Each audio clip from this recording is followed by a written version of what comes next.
tadi sudah lengkap nih. Kita pantau bagaimana kegiatan masing-masing pasangan calon di Jakarta. Langsung saja kita bahas ya, kita ulas dulu sedikit. Nah, dari Prof. Burhan melihatnya kalau misal di Jakarta posisinya secara tokoh-tokoh ini yang memang bertarung, kemudian juga endorsement itu memang sangat-sangat juga berpengaruh hingga adanya pemilihan pada yang tadinya militan kemudian berubah pikiran dan lain sebagainya. Survei saya belum mampu menangkap efek endorsement dari tokoh karena dilakukan terutama setelah Pak Jokowi bertemu dengan relawan Ridwan Kamil dan Anies mendeklarasikan diri untuk mendukung Pramono. Jadi efek yang tercapture dalam survei masih minimalis.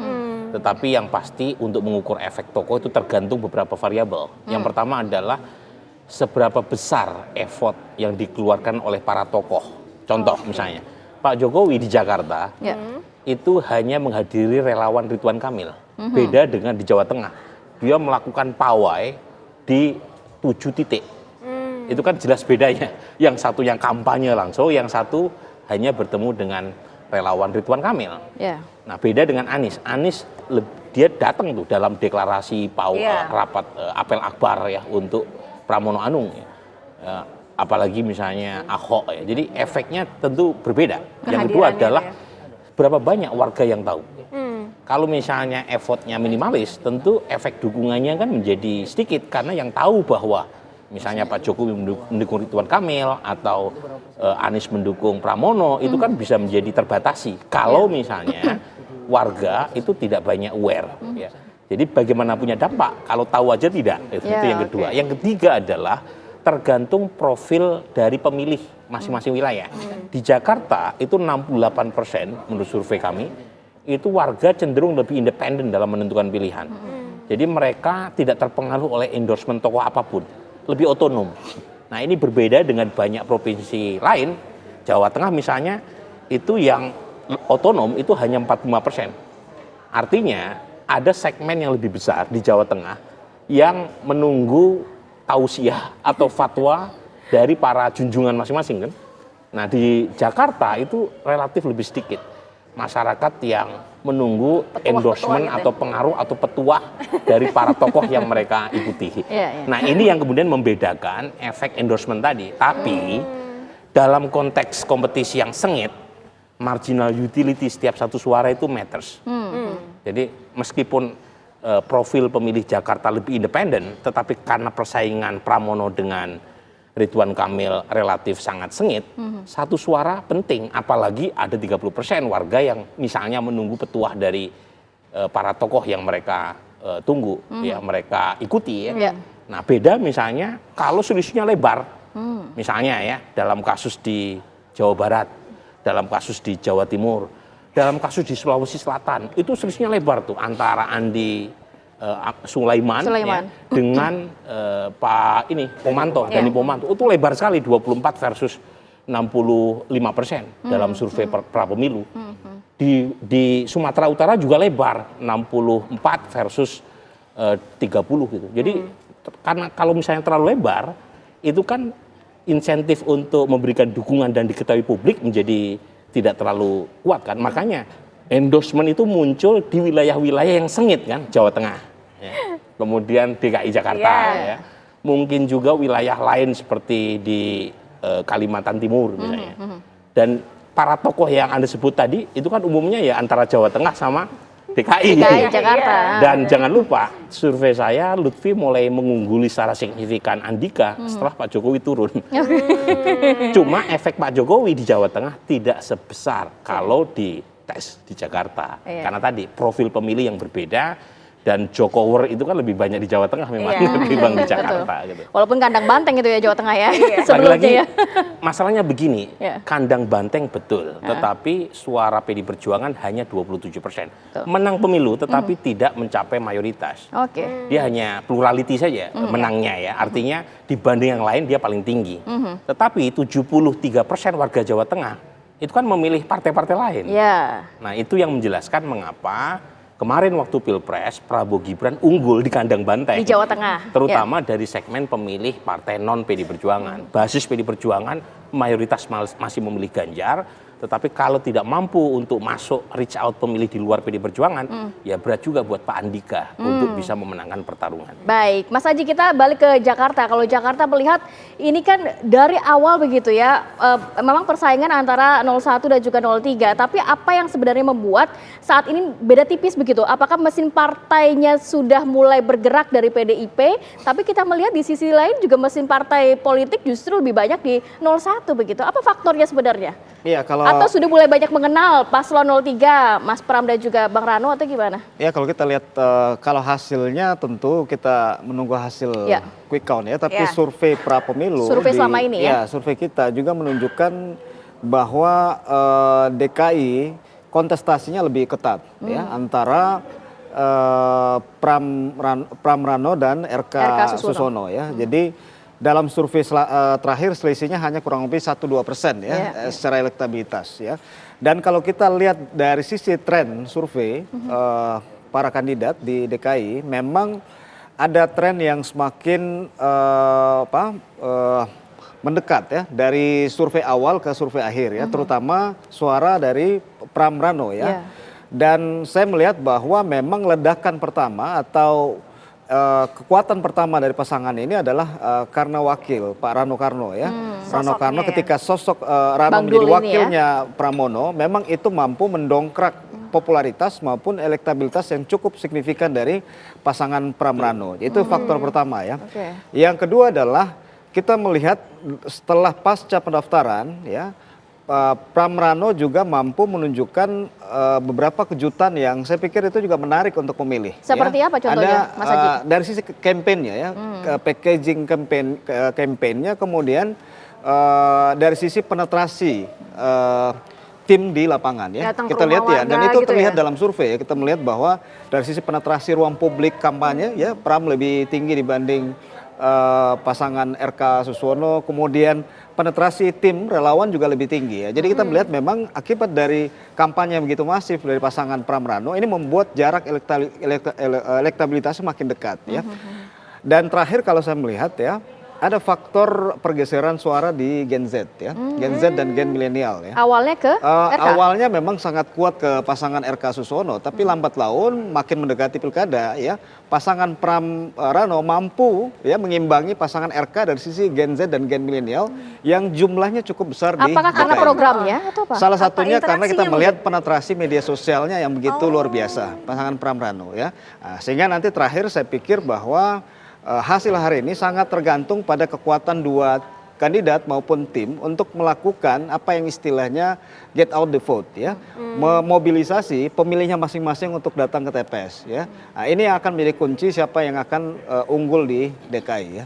Pergeseran Gen Z sama Gen Z itu Jakarta berapa ini tingkat persen? partisipasinya rendah ya. Ya. Mungkin karena tidak ada pemilu serentak. Di tempat lain ada kabupaten kota dan pilgub ya. Di Jakarta kan tidak ada. Makanya sejauh ini tingkat partisipasinya di bawah 60%. Rendah ya? Dan jangan lupa kalau di pilkada Jakarta 5 tahun lalu itu kan top 2 orang-orang yang satu petahana Ahok melawan Anies. Dua-duanya menempati peringkat ya? pertama dan kedua survei. Nah, kalau yang kali ini di Jakarta itu kan bukan top 2 survei itu. Jadi itu mungkin antusiasme tidak terlalu tinggi dibanding 5 tahun lalu. Meskipun 5 tahun lalu polarisasi politik luar biasa lebih kenceng lagi kan. Dampak positifnya sekarang adalah polarisasi politiknya tidak setinggi 5 tahun lalu, tetapi gairah untuk datang ke TPS-nya berkurang. Sedikit, minim banget ya. Jadi pergolakan, mungkin kata pergolakan terlalu keras ya, tapi tensi antar anggota keluarga tidak separah 5 tahun lalu. Gitu. Baik. Kalau dari Mas Duri melihatnya bagaimana catatan dari Jakarta? Kalau tadi Mas Haji juga menyoroti Gen Z ini juga sangat-sangat ada signifikan ya, perubahan yang sangat juga masif begitu. Iya, kalau kita melihat Jakarta memang sejak awal ya, jadi di data poltreking terakhir memang sangat kompetitif di antara kedua pasangan calon, dan ini yang mengindikasikan tadi pergeseran kekuatan di mana di awal misalnya memang RK Susono cukup unggul, tapi kemudian terjadi pergeseran, dan apa yang terjadi beberapa pemilih tadi ada Gen Z misalnya, dari gaya dan strategi kampanye yang dilakukan oleh Pram Rano memang cukup signifikan ya perubahannya. Dia memang ada konsen untuk menggait anak-anak muda, di mana sebelumnya itu didominasi oleh pasangan RK Susono gitu. Dan Jakarta saya kira memang cukup menarik. Tadi selain bicara soal partisipasi, misalnya Jakarta ini didominasi oleh pemilih yang secara pendidikan saya kira cukup baik dan Pemilih cerdas ya. karenanya ya cukup masuk, misalnya termasuk pemilih rasional cukup dominan juga. Nah ini yang kemudian membuat Jakarta menjadi selain sentral jadi perhatian karena dia kota besar. Kemudian yang kedua karakter pemilihnya memang cukup unik sehingga tadi kalau terjadi campaign yang cukup masif diikuti dengan strategi yang baik, akan ya terjadi tadi perubahan-perubahan dari preferensi pilihan yang kemudian ada konsekuensi pada elektabilitas. Sekaligus ini untuk menunjukkan misalnya bahwa ya karakter Jakarta misalnya beda dengan Jawa Tengah, tadi dengan Jawa Timur, gitu, termasuk Jawa Barat misalnya sekalipun.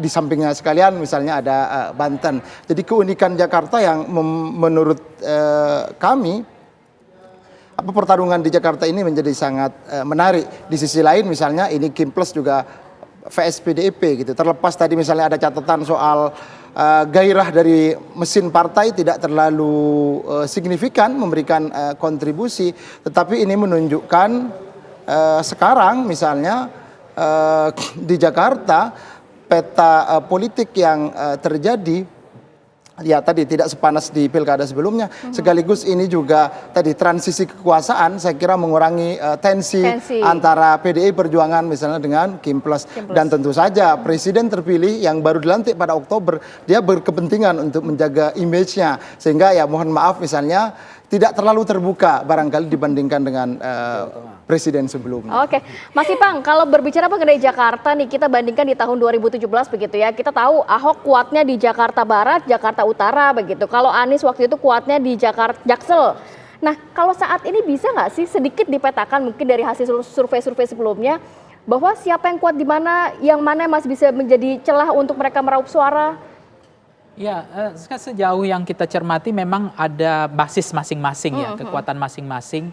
Apalagi kan daerah Jakarta ini daerah yang sebetulnya basis pemilih itu sangat luar biasa ya. Kalau kita lihat nanti bagaimana kontestasi di Jakarta, itu kan kontestasi hari ini kan bagaimana pengaruh pertama parabel endorse, yang kedua parabel wakil juga sangat berpengaruh hari ini. Kemudian parabel mesin partai. Ya karena banyak juga mungkin persoalan juga kan, misalnya di partai pemilih PKS-nya tapi ternyata split ke Anies. Ya, terpecah ya. Maaf ya ke Pram gitu kan, tidak ke RK gitu kan. Harusnya kan ini betul-betul beririsan sejalan antara putusan partai dengan pemilih partainya. Nah itu juga menjadi problem tersendiri di Jakarta. Jadi tidak terkonsolidasi dengan baik. Bagaimana selama ini kan kalau pemilih PKS ini kan sami'na wa ta'na kuat. Partai yang betul-betul tegak lurus, garis komando, bukan garis putus-putus. Tapi ketika melihat fenomena sekarang, saya nggak ada datanya, tetapi kan melihat mencermati terpecah tidak gitu terkonsolidasi dengan baik pemilih partai pendukungnya. Jadi bisa saja dia adalah grand coalition, partai gemuk pengusungnya, tapi ternyata tidak beririsan antara pilihan partai dengan pilihan gubernurnya. Itu banyak terjadi mungkin di pemilihnya RK. Kalau ini hanya Rano Karno kan hanya satu atau dua partai. Jadi kan? ada split vote di PDIP ya. Dan itu mungkin strike ticket voting terjadi di partai pemilih PDIP untuk memilih Pram dan Rano Karno. Yang kedua adalah saya memang mencermati ada memang nampak-nampaknya ketika itu RK ketika memakai baju Persija juga nggak berani, nendang bola di Persija juga nggak berani. Ada gelagat-gelagat seperti itu saya cermati. Kemudian soal RK yang KTP aja nggak bisa dia pindahkan ke Maksudnya Jakarta gitu ya. Jadi ini menurut saya ini mau serius atau tidak kan gitu juga pertanyaan. Atau ini hanya sebagai gimmick aja ya udah bertarung gitu kan. Karena memang kondisi sebetulnya kan desain awalnya adalah independen kan, kotak kosong kan. Nah sekarang kan ini the power kejutan ketika ada Rano Karno di situ, ada Pram PDIP. Itu juga membuat gempa politik secara tektonik terjadi di pemilihnya RK kan. Nah jadi ada level confidence-nya juga saya lihat tidak terlalu kuat ketika itu. Termasuk misalnya ini kan sangat penting ya bagaimana tim sukses dan kinerja dari relawan. Nah itu tidak sesolid saya lihat dengan. Berarti sangat disayangkan biasanya mesin partai dari PKS ini sangat solid. Nah ini begitu yang ya, menarik. partai yang Selama sangat ini kan solid ya. bisa saja RK kemarin mengatakan saya akan maju di Jakarta, tapi dengan syarat. Artinya harus bersihkan dulu semua apa namanya istilahnya tuh Residu-residu gitu iya, lah residu ya. termasuk perangkat-perangkatnya itu. Termasuk dia sangat level confident kalau wakilnya PKS misalnya, karena PKS adalah partai pemenang pemilu di Jakarta. Ya, mesin Tapi partai ternyata apa yang terjadi ya bisa saja ini menjadi tantangan tidak sesolid yang kita bayangkan misalnya. Nah ini kemudian mencermati apa namanya dari segi demografi di Jakarta ya. Demografi Jakarta ini kan pendapatan kelas tingginya mungkin di bawah 700.000 itu nggak terlalu besar dibanding daerah-daerah lain kan hampir ada yang 70%, ada yang 60%. Jakarta kan pendapatannya tinggi. Yeah. Nah pemilih rasionalnya juga sampai 65%. Basis pemilihan preferensi politiknya karena rasional ya, kinerja, pengalaman, jam terbang. Mestinya dia pilih bisa saja RK. Karena tapi kan Rano juga pernah pengalaman sebagai kepala daerah. Gubernur Banten. Program juga begitu. Tetapi kalau kita lihat dari segi apa namanya pemilih yang berdasarkan asal usul atau etnis atau agama memang nggak akan terlalu ngaruh di Jakarta pemilih sosiologisnya. Iya. Meskipun ada pemilih psikologis ya, pemilih psikologis yang memilih menjatuhkan preferensi politiknya karena good looking, karena karakter pemilihnya dia suka pemimpin yang bersih, yang Itu jujur. besar juga enggak? Nah itu angkanya 25%, nggak terlalu besar. Nah complicatednya Jakarta juga rumit Mbak Rati sama Mbak Syera karena orang Jakarta tidak hanya sekedar bicara tentang lapangan pekerjaan, tidak hanya bicara tentang sembako yang mahal. Sama dengan daerah-daerah lain itu kan persoalan utamanya itu gitu. Nah, tapi dia sudah mulai bicara tentang ruang terbuka hijau, bicara tentang tata ruang kota. Jadi sebenarnya juga ada problem tersendiri ketika apa yang disampaikan di endorse oleh Pak Jokowi bahwa ini RK adalah punya jam terbang, punya kinerja. Track record Nah, ya. track record yang jelas. Tapi ternyata masyarakat tidak memahami seperti itu, belum tentu. Jadi ini sangat akan menarik kompetisi. Ini kan juga hari ini hasilnya juga masih kompetitif. Kita nggak tahu siapa sampai sejauh ini kan. Nah, tetapi kalau kita cermati dari konteks Pilkada Jakarta yang sebenarnya kalau saya bicara tentang money politiknya mungkin nggak seperti daerah-daerah lain. Kan ini daerah-daerah yang tingkat SLTA-nya, kuliahnya udah besar. Dan dari demografi kalau kita baca misalnya demografi responden ya Jakarta ini kan memang menarik ya bagaimana mereka itu sangat mudah untuk mengganti pilihannya. Tidak seperti yang kita katakan fanatik itu nggak ada. Fanatik jadi, ya. Iya. Baik, nanti kita bahas lagi ya. Usai jeda ya, kita segera kembali ya. Kita bahas lagi, kita ulas lagi lebih dalam karena nanti juga kita akan bahas daerah-daerah lainnya. Pemirsa kami segera kembali.